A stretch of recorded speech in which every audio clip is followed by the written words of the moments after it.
He tapped his finger on the paper like someone revealing a winning card, then smiled. "That's all, Rachel? Not enough energy? Not enough fire?"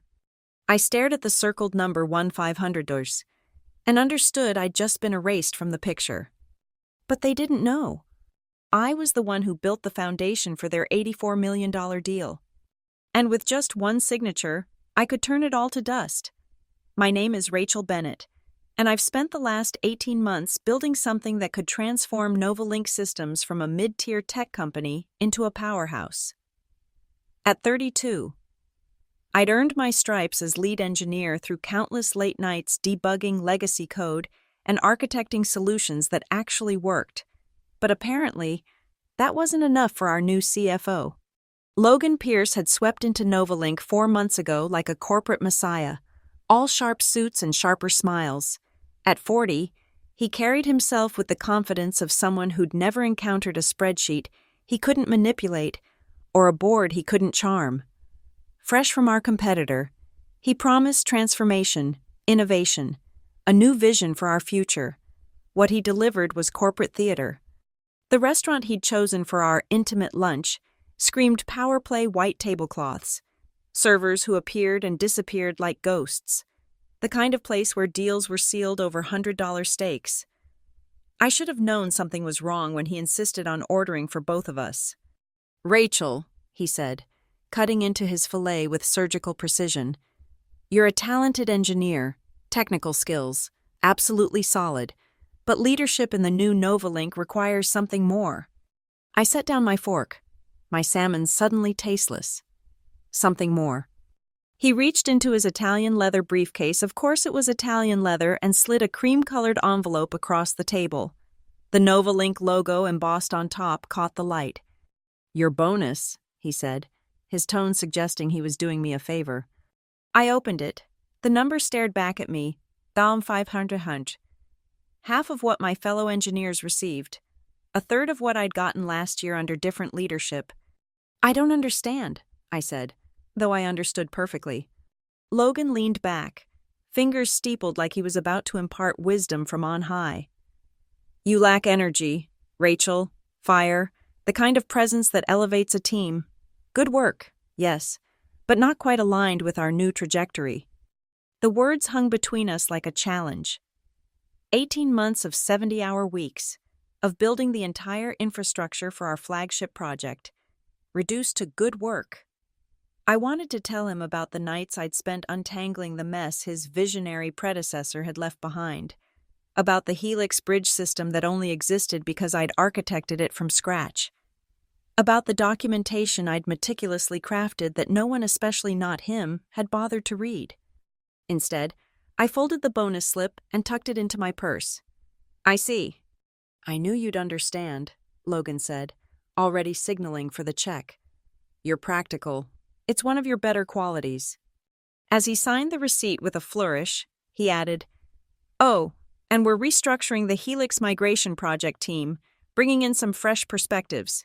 Young blood, you know, people who really embody that startup energy we're cultivating." Translation, I was being pushed out of my own project.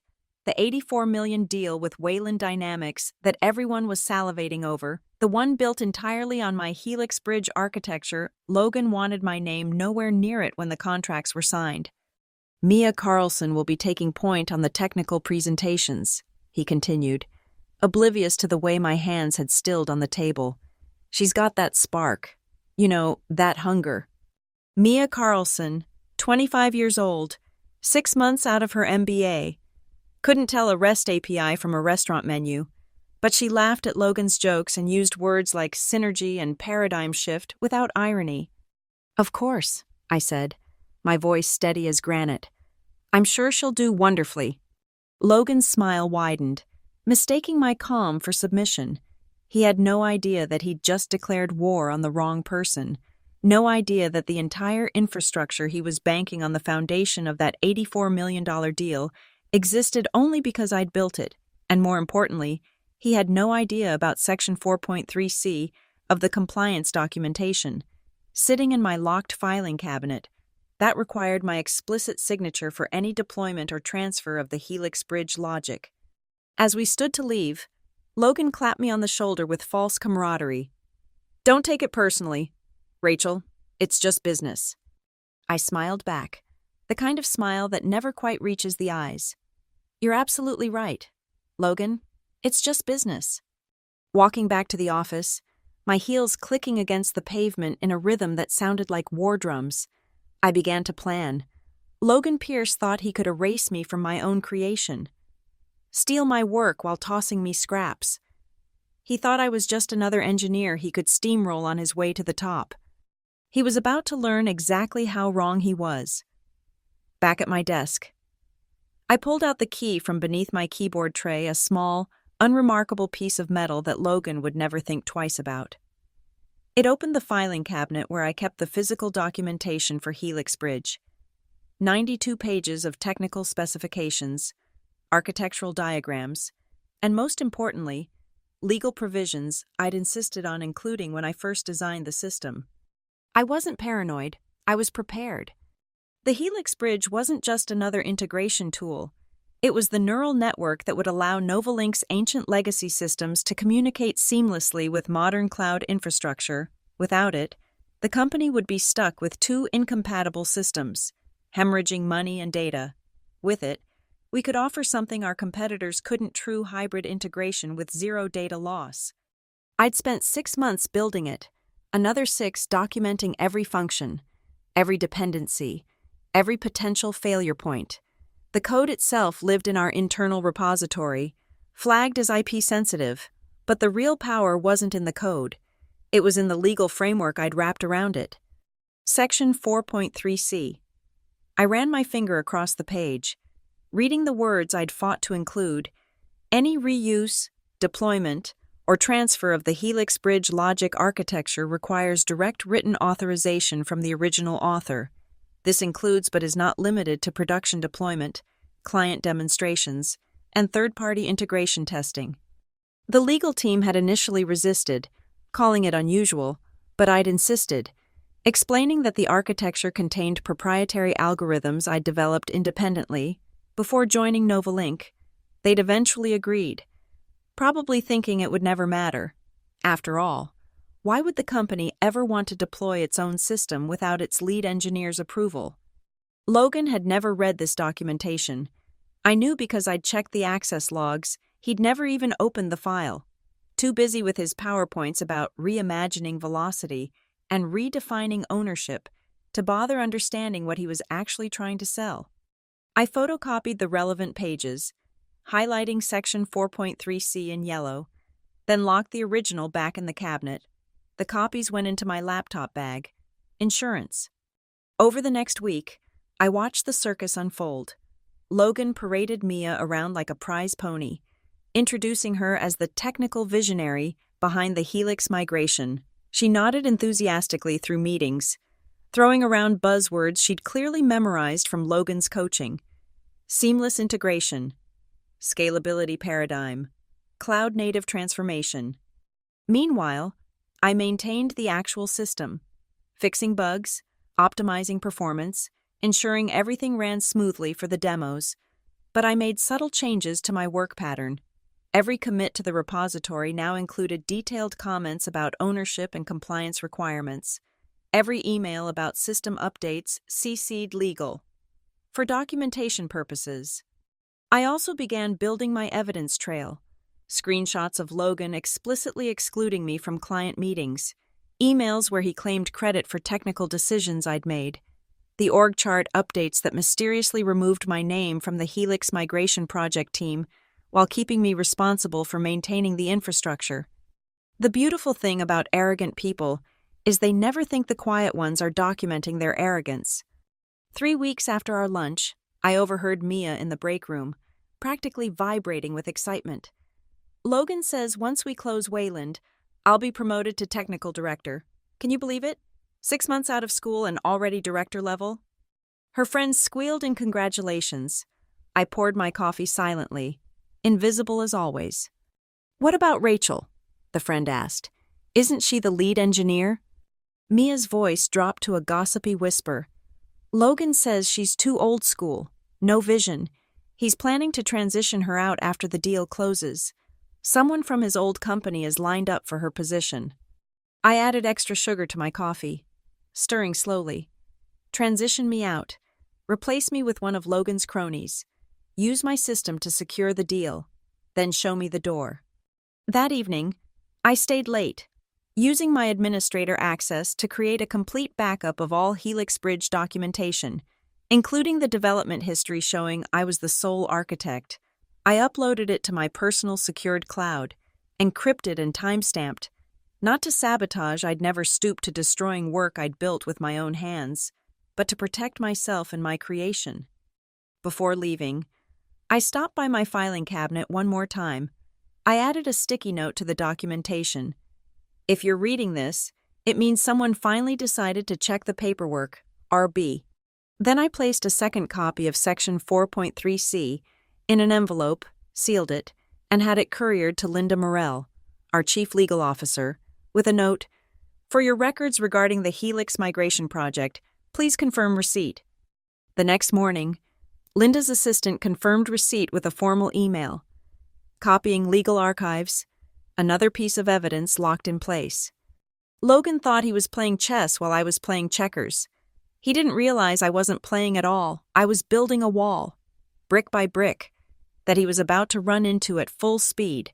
The all-hands meeting was pure Logan Pierce theater. He stood at the podium in the main conference hall, the giant screen behind him displaying Novalink 2.0 The Future Is Now in aggressive corporate blue. 500 employees packed into the room, with remote workers tuning in from 3 different time zones. "Today," Logan announced, his voice carrying that practiced executive timbre, "we stand at the threshold of transformation. The Helix migration isn't just a project, it's our declaration to the market that Novalink owns the future of data synchronization." I sat in the back row, taking notes. Not on his speech, I could have written it myself by now, but on the technical claims he was making, each one more impossible than the last without my architecture. "Wayland Dynamics," he continued, and the logo appeared on screen, "has recognized what we're building here. They're ready to invest $84 million in our vision, not our technology, our vision." Scattered applause. Logan basked in it. And leading this revolutionary charge is our rising star, Mia Carlson. Mia stood up from the front row, waving like she'd just won an Academy Award. She was wearing the same type of power suit Logan favored, clearly taking her stylistic cues from her mentor. "Mia has reimagined our entire approach to the Helix infrastructure," Logan said, and I had to bite my tongue to keep from laughing. Her fresh perspective has elevated what was a functional system into a transformative platform. Functional system. That's what 18 months of my life had been reduced to. "The demonstration for Wayland is in 3 weeks, Logan announced, and I have complete confidence that Mia and her hand-picked team will deliver something spectacular. Her hand-picked team, 3 junior developers who'd been with the company less than a year and a project manager who still confused Git commits with Twitter posts. After the meeting, I watched Mia in her glass-walled office. Of course, Logan had given her one of the premium corner spaces surrounded by her team, pointing at diagrams on a whiteboard, diagrams she'd copied from my documentation, though she'd added colorful arrows and meaningless buzzwords like synergy points and integration velocity vectors. The real circus began the next day when Mia sent out her first technical vision document. It was my architectural specification, dumbed down and dressed up with corporate speak. But she'd made one critical error. She'd removed all the warning notes I'd embedded about system dependencies and compliance requirements. I forwarded the document to Derek Shaw, one of our senior engineers who still had a functioning brain cell. "Interesting interpretation of the architecture," I wrote. "Note the absence of any compliance mentions." Derek responded within minutes. "Is she serious? Without the compliance framework, this is just a pretty picture." "Logan approved it," I replied. "Logan wouldn't know compliant code if it bit him in his Italian leather shoes." I smiled at my screen. Derek was already starting to see the cracks. The next 2 weeks were a masterclass in corporate delusion. Logan scheduled daily innovation sessions where he and Mia would brainstorm about pushing boundaries and disrupting paradigms, while the actual engineers tried to keep the system running. They created a war room, literally labeled it War Room, with a printed sign where Mia's team worked in what Logan called startup mode. I kept maintaining the actual system, but I started noticing things. Small discrepancies in the deployment logs, test runs that were accessing production data. Mia's team was cutting corners, bypassing security protocols to make their demos run faster.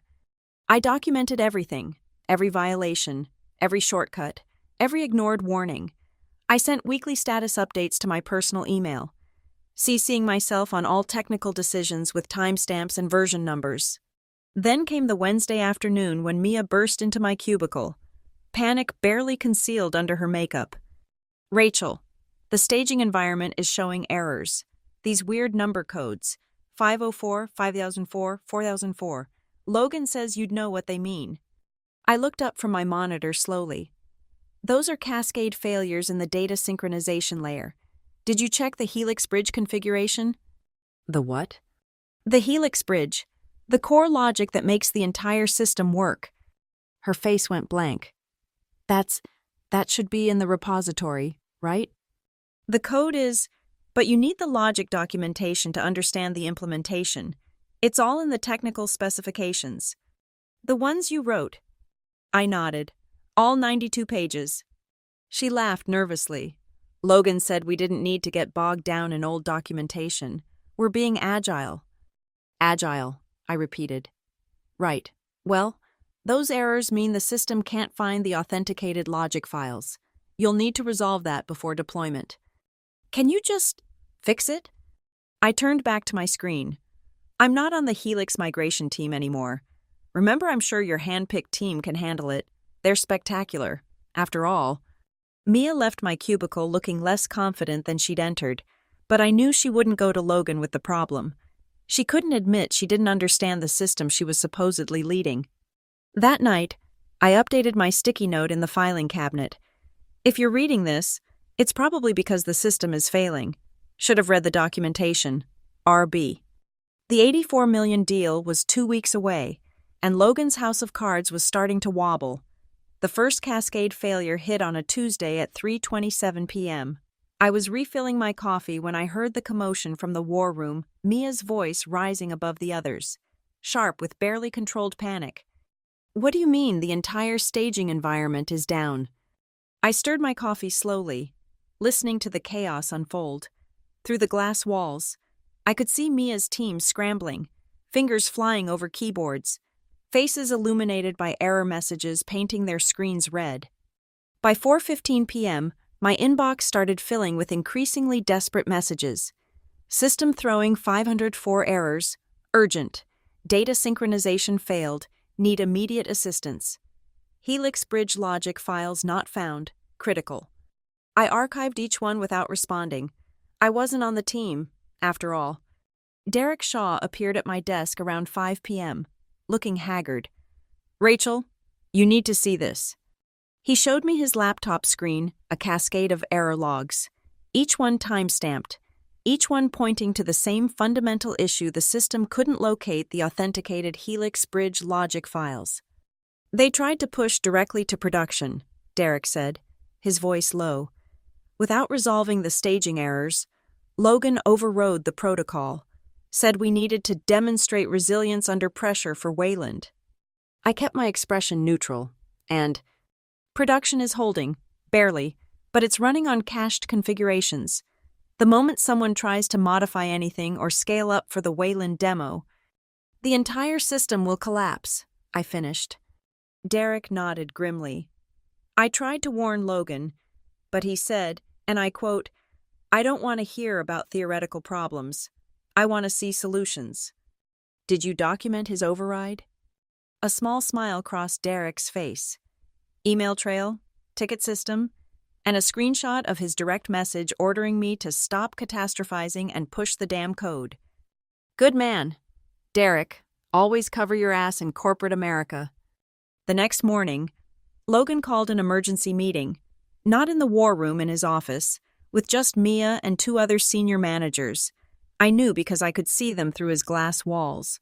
Logan pacing like a caged predator, while Mia sat hunched over her laptop. At 11:45 a.m., Mia emerged and made a beeline for my desk. Her power suit was wrinkled, her perfect makeup smudged around the eyes. "Rachel, we need your help."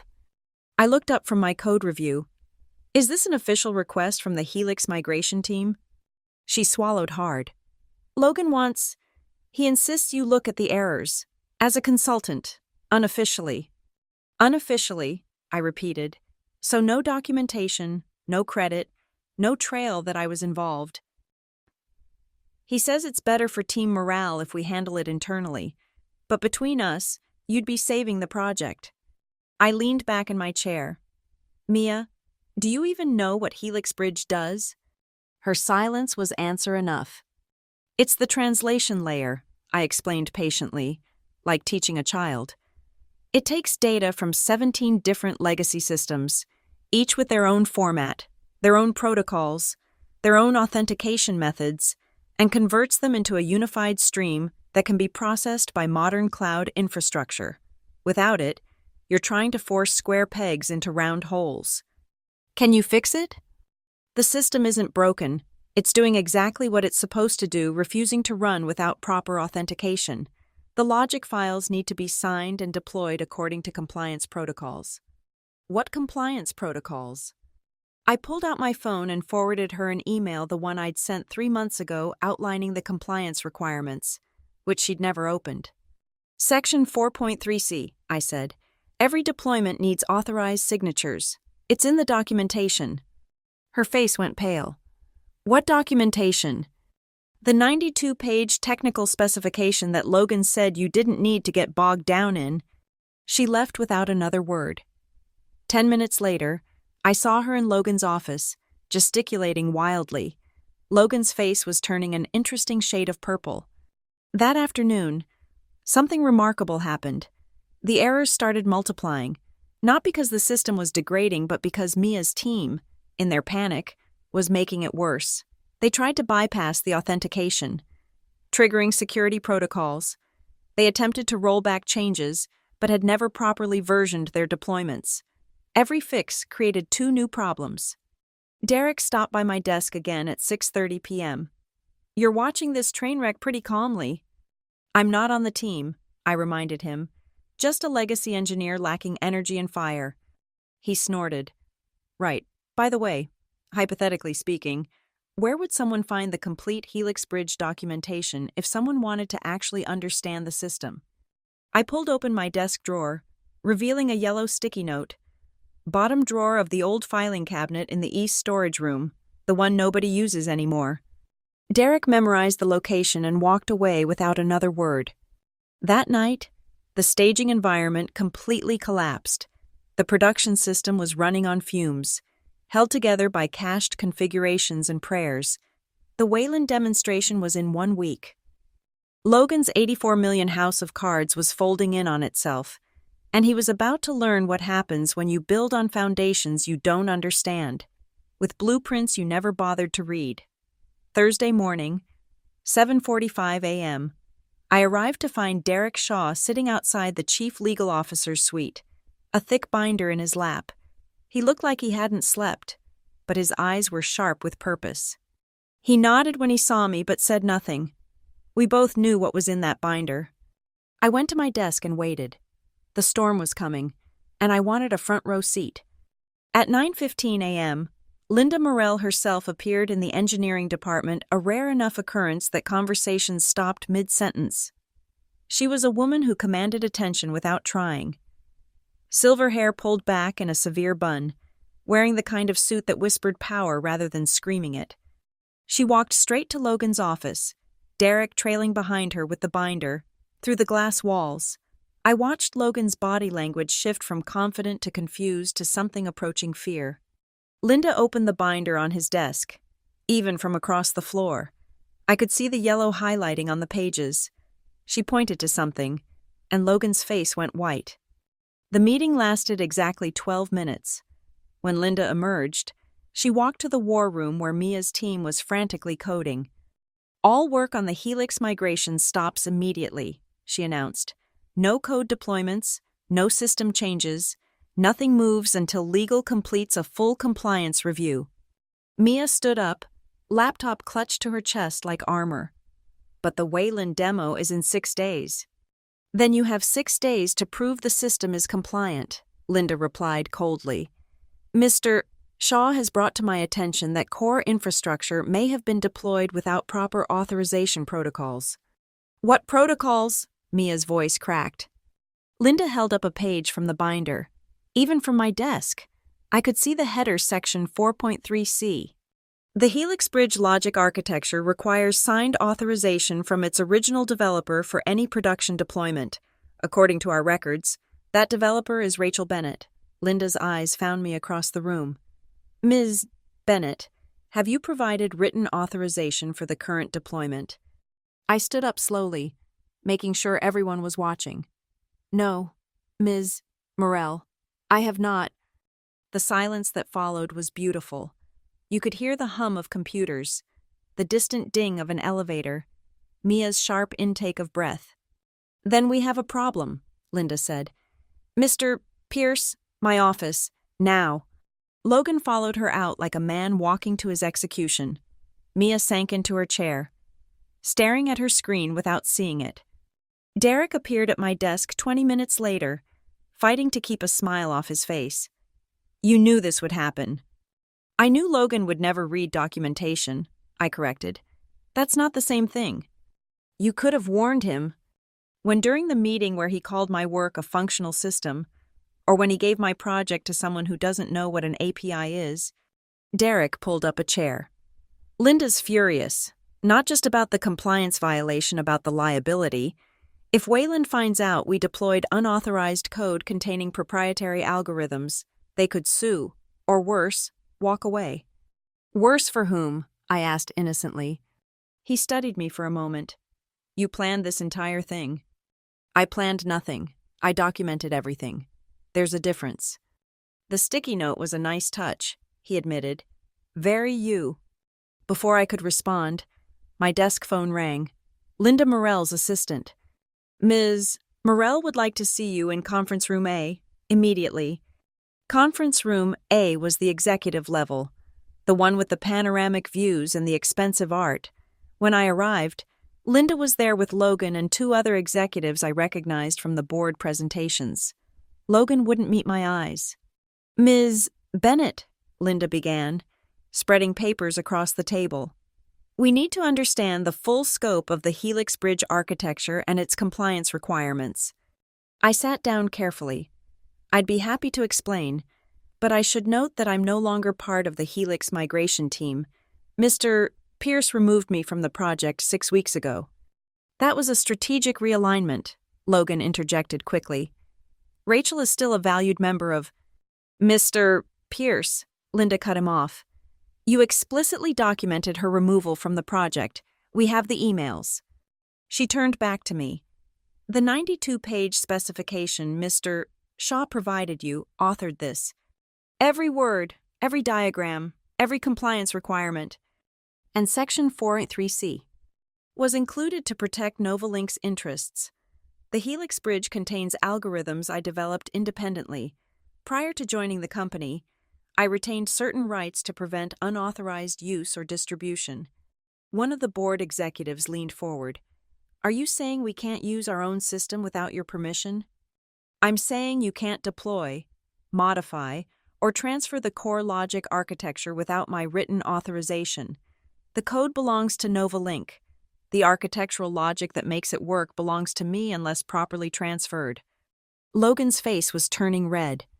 This is extortion. This is contract law, Linda corrected him coldly. Ms. Bennett followed every protocol. She documented everything. She even sent me a copy of the compliance requirements weeks ago. She pulled out an email printout, which you, Mr. Pierce, never acknowledged or addressed. The room fell silent.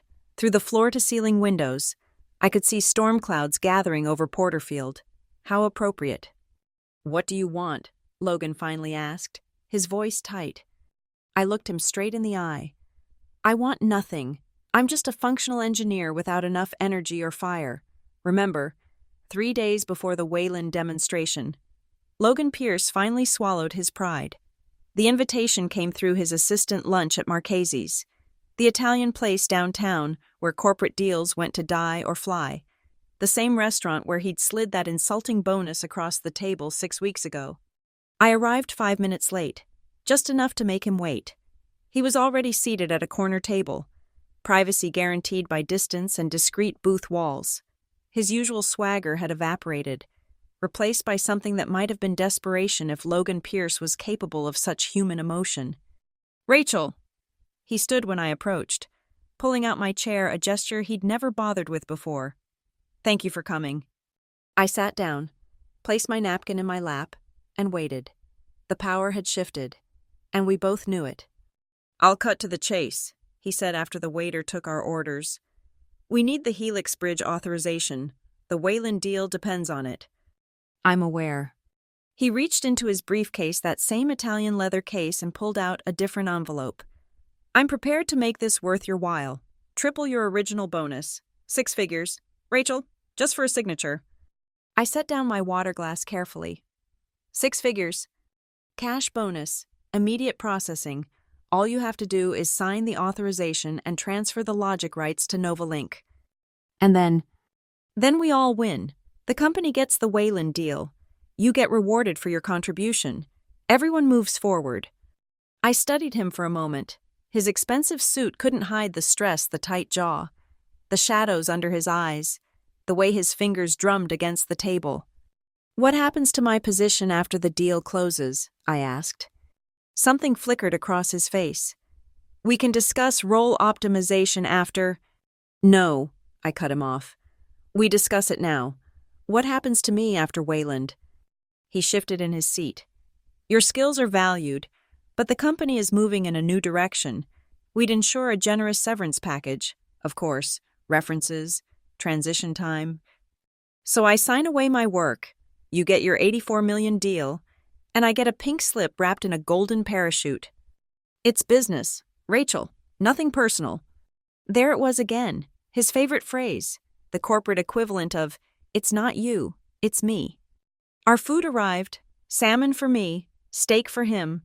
I took a bite, savoring the perfectly cooked fish while he waited for my answer.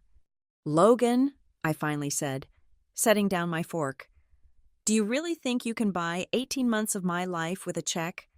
"I think you're practical," he replied, echoing his words from our last lunch. "This is the best offer you're going to get." I pulled my phone from my purse and showed him an email. Syntex Corporation. They're offering me senior principal engineer, 40% salary increase, full autonomy over their integration architecture, and they actually read documentation. His face went pale. Syntex was our biggest competitor. "You can't, your non-compete. Doesn't cover architectural concepts I developed before joining Novalink. My lawyer was very clear about that, just like Linda was clear about Section 4.3c. This is blackmail. This is negotiation. But I'm not interested." I stood up, leaving my barely touched salmon on the plate. "You tried to erase me, Logan, tried to steal my work while tossing me the scraps from your table. You valued my 18 months at $1,500. The bonus was a message, and I received it clearly. I picked up my purse. "Good luck with the Wayland demo." "Rachel, wait." His composure finally cracked. "Without your signature, the deal dies. The board will want someone's head."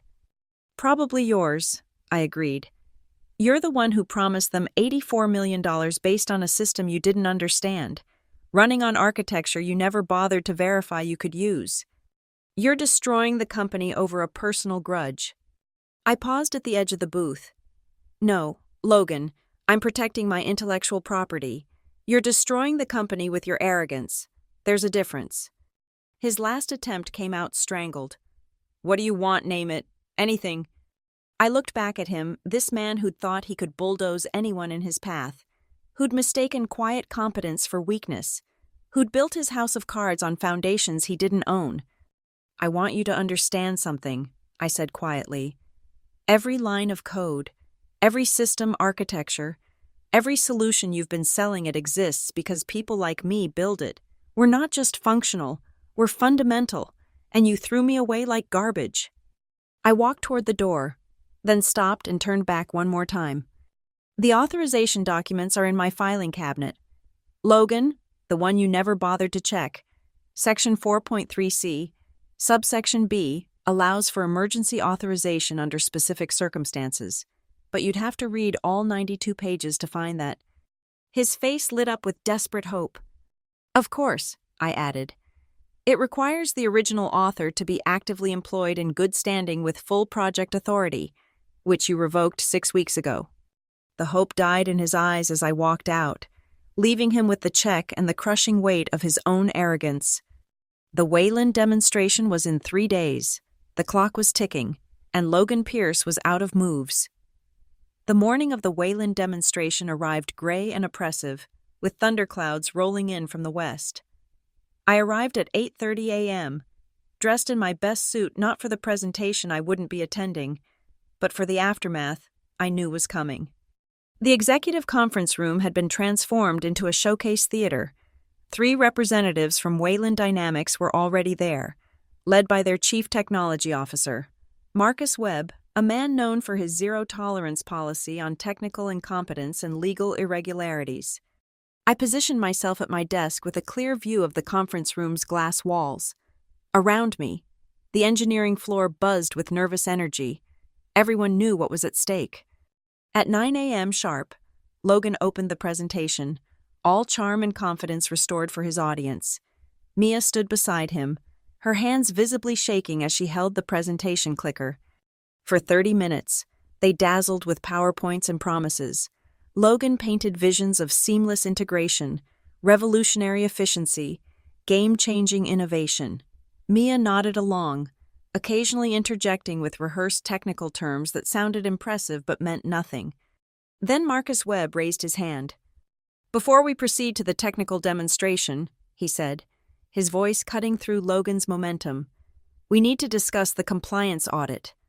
Logan's smile flickered. "Compliance audit. Standard procedure for deals of this magnitude.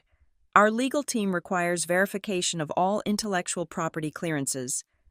Webb pulled out a tablet. "Specifically, we need confirmation that Novalink has full authorization to deploy and license the Helix Bridge architecture." The color drained from Logan's face. Through the glass, I could see him scrambling for words. Linda Morell stood up from her seat at the side of the room. "Mr. Webb, there are some technical details we need to discuss regarding the authorization protocols." "Key technical details." Webb's eyebrows rose. "Are you saying the system isn't fully authorized?" The Wayland team exchanged glances. Their head of legal, a woman who looked like she ate contract violations for breakfast, leaned forward. "Ms. Morell, is there an issue with the IP clearance?" Linda pulled out a folder. I recognized it as a copy of my documentation. The Helix Bridge architecture requires specific authorization from its original developer. Due to an administrative oversight, that authorization hasn't been formally executed. "Administrative oversight," Webb repeated slowly. "You're demonstrating a system you don't have clearance to use."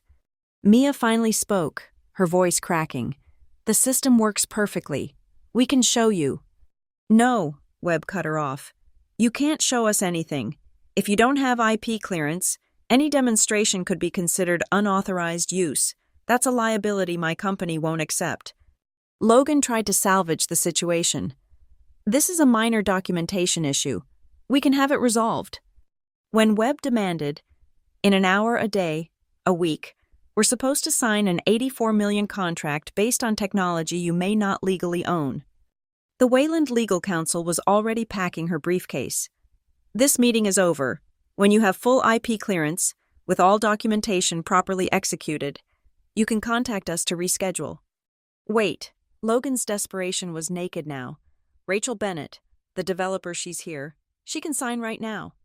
All eyes turned to the engineering floor. I stood up slowly, walking to the conference room with measured steps. Every engineer watched as I entered the killing floor. "Ms. Bennett," Webb acknowledged me with a nod. "You're the architect of Helix Bridge." "I am." "And you haven't authorized its deployment." That's correct. I was removed from the project 6 weeks ago. According to Section 4.3c of the compliance documentation, authorization requires the original developer to maintain active project authority. Webb turned to Logan with an expression that could freeze helium. You removed the architect of your core technology from her own project.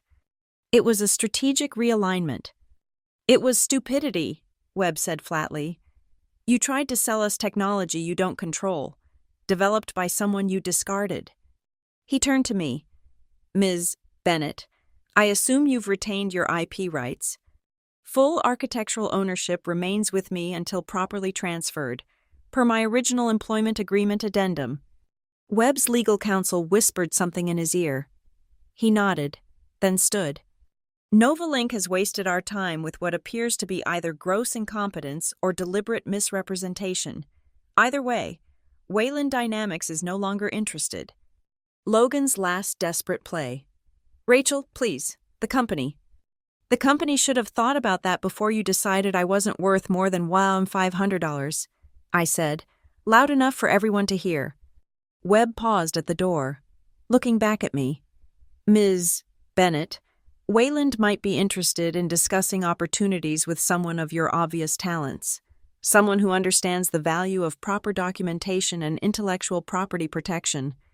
He placed a business card on the table in front of me, then walked out, his team following. The silence that followed was deafening. Logan stood frozen at the front of the room, his $84 million deal evaporating like morning mist. Mia had collapsed into a chair, her face buried in her hands. Linda Morell gathered her documents with surgical precision.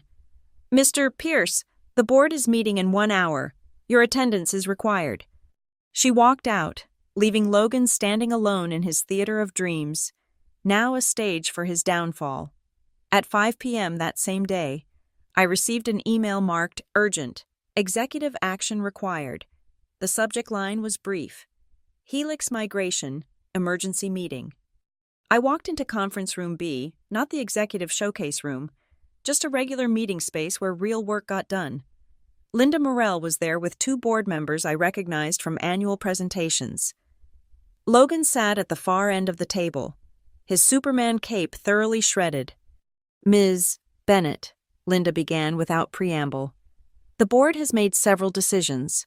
First, Mr. Pierce's position as CFO has been terminated, effective immediately. Logan didn't react. He looked like a man who'd already seen the bullet coming. Second, Linda continued, the Helix migration project is being restructured under new leadership.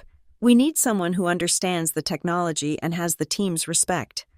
She slid a folder across to me. This is an offer. Senior Director of Technology Integration. Full authority over the Helix Bridge and all related systems. The compensation package reflects the true value of your contributions. I opened the folder. The number made Logan's 6-figure bribe look like pocket change. There's one condition, Linda added. We need your authorization signature to move forward with Wayland. Marcus Webb indicated they'd reconsider if the IP issues were properly resolved with you in a leadership position. I looked at Logan. He was staring at the table, defeated. I have a condition of my own, I said. Linda nodded for me to continue. Mia Carlson and the other junior developers stay on the team. They were following orders from leadership that failed them. They deserve a chance to learn from someone who'll actually teach them. Agreed. I signed the authorization, then the contract, then watched as security escorted Logan Pierce out of the building with his Italian leather briefcase and shattered ambitions. At 6:05 p.m., I sent an email to all engineering staff. Team, effective immediately. I'll be leading the Helix migration project. We have work to do. First order of business, everyone reads the documentation, all 92 pages. There will be a quiz. Rachel Bennett, Senior Director of Technology Integration. P.S. Derek Shaw is promoted to Lead Systems Architect. He knows how to read. The next morning, Marcus Webb called personally. Wayland was back at the table, but with conditions they wanted me leading the technical discussions, full transparency on all systems, and comprehensive documentation for every component. We invest in people, Not just technology, Webb said. Logan Pierce tried to sell us smoke and mirrors. You offer substance. 3 weeks later, the deal closed at $84 million. The signing ceremony was held in the same executive conference room where Logan had built his house of cards. I signed the contracts with the same pen he'd used to write his own termination. Mia approached me after the ceremony, nervous but determined. Rachel, I owe you an apology. I was so caught up in the promotion, the attention. I never stopped to think about whose work I was taking credit for. You were 25 and ambitious, I replied. Logan was 40 and should have known better. Learn from this. Build your own expertise. Create your own value. She nodded, clutching a copy of the Helix Bridge documentation. I'm on page 37. It's actually fascinating when you understand how it works. That evening, I cleaned out my filing cabinet, removing the sticky notes and the extra copies of Section 4.3c, but I kept one thing, the original bonus slip, for $1,500. I had it framed and hung it in my new corner office, right where visitors could see it. Derek saw it during our first team meeting in my new space. That's a bit petty, isn't it? It's a reminder, I corrected, of what happens when you undervalue the people who build your foundations. 6 months later, I heard Logan had taken a position with a startup in Seattle, a junior position, reporting to a 28-year-old CEO. Apparently, his reputation for not reading documentation had followed him. As for Novalink, we delivered the Helix migration on schedule, under budget, with full compliance. The system ran flawlessly because the person who built it was finally the one running it. The lesson was simple. You can take credit for someone else's work. You can play corporate politics. You can wear expensive suits and throw around buzzwords. But at the end of the day, the code doesn't lie. The systems don't care about your title, and the documentation, the boring, tedious, 92 pages of documentation, that's where the real power lives. Logan Pierce learned that lesson the hard way. He thought he was playing chess while I was playing checkers. He was wrong. I wasn't playing at all. I was architecting his downfall, one properly documented line at a time. Revenge, served at exactly the right temperature, with a side of complete compliance. Thank you for listening to this story of corporate justice. I'd love to know where you're listening from. Drop a comment below and let's connect. If you enjoyed this tale of documentation triumph, please subscribe to the channel and share your own thoughts about workplace revenge. Have you ever had a boss who undervalued your contributions? Let me know in the comments.